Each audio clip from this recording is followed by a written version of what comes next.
Good morning. Happy Wednesday. I have Neuro Coffee in hand, and yes, it is perfect as usual.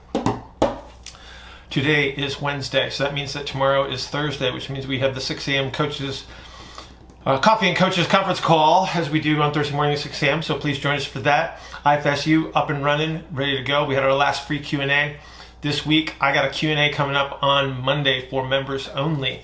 So that's going to be kind of exciting. And then the content is going to start rolling out. So make sure you get signed up for that. Okay. So I got a cool question about some squatting comparisons that I think will be useful on many levels because we're going to talk a little bit about the overcoming and yielding actions that tends to be very, very confusing for some people. And so let's dig right into that. And so this comes from Sandy. So that's big S, small a, small n, big D, Sandy.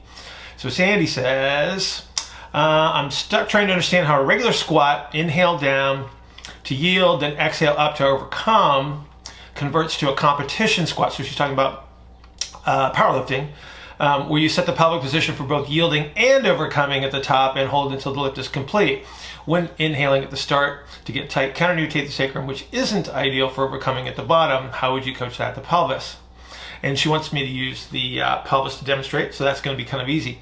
But the thing that we need to understand here is that, so Sandy, your interpretation is actually not correct. So you don't have a clear understanding of what we're talking about with the yielding and overcoming, because you're looking at yielding as this overarching kind of position thing where you're including the counternutation, the ilium, pelvic floor, and guts, etc. in this. So what I want you to understand about yielding and overcoming is the yielding and overcoming actions are the distribution of the forces through the connective tissues. We don't want to include the contractile element, the musculature, in that, because that's what's actually going to alter the rate at which the connective tissues are loaded, which determines whether we have a yielding or an overcoming strategy. So when I load connective tissues very, very quickly, they become very, very stiff and overcoming. When I load them very, very slowly, they actually yield. And that's where we start to see the expansive capabilities, even with situations of concentric orientation of musculature. So a concentric yielding strategy is a concentric orientation, so a muscle that is moving into a shorter position, but the connective tissues are allowing the expansion to occur at the same time. And that's how we distribute some of these forces. So right away we have a little misunderstanding that hopefully that explanation is going to help. Now, let's compare two squats. So you mentioned what we would consider a traditional, maybe like a body weight squat or something like that.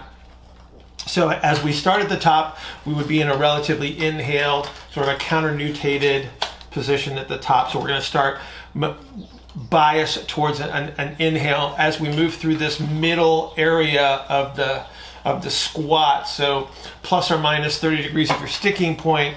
What we're going to see is a movement towards a more concentric orientation of the pelvic diaphragm, internal rotation of the hip joint, and nutation of the sacrum. To get below that level, we're going to have to counternutate. So we're actually going to see more movement at the ilium in this case to achieve this deeper hip flexion position. To get into that depth, we have to have eccentric orientation of the pelvic diaphragm to get there. If we don't have that expansion downward, you're never going to get into that deep squat. Now, let's take this over to powerlifting. Under most circumstances, there are exceptions to the rule, but under most circumstances, when we're talking about a powerlifting style squat, we don't want as much eccentric orientation. In fact, we hardly want any at all. We want just enough to get competition depth and then get back up. So the powerlifting squat is all about staying as close to this maximum concentric orientation as possible. We're going to use a compensatory breathing strategy throughout the entire lift, because if you think about where you're going to position the bar in a back squat, you're going to try to retract the scapula to a degree. That's going to create upper back compression, so dorsal rostral is going to be compressed, upper dorsal rostral is going to be compressed. You're going to engage the lower posterior rib cage musculatures like lats and things like that, so we're going to try to compress that. You're going to compress everything you can across the backside of the pelvis to make a very, very stable structure. You're going to use your final compensatory strategy in the lower part of the pelvis, where you're going to drive the external rotation moment. You're going to try to compress this apex of the sacrum.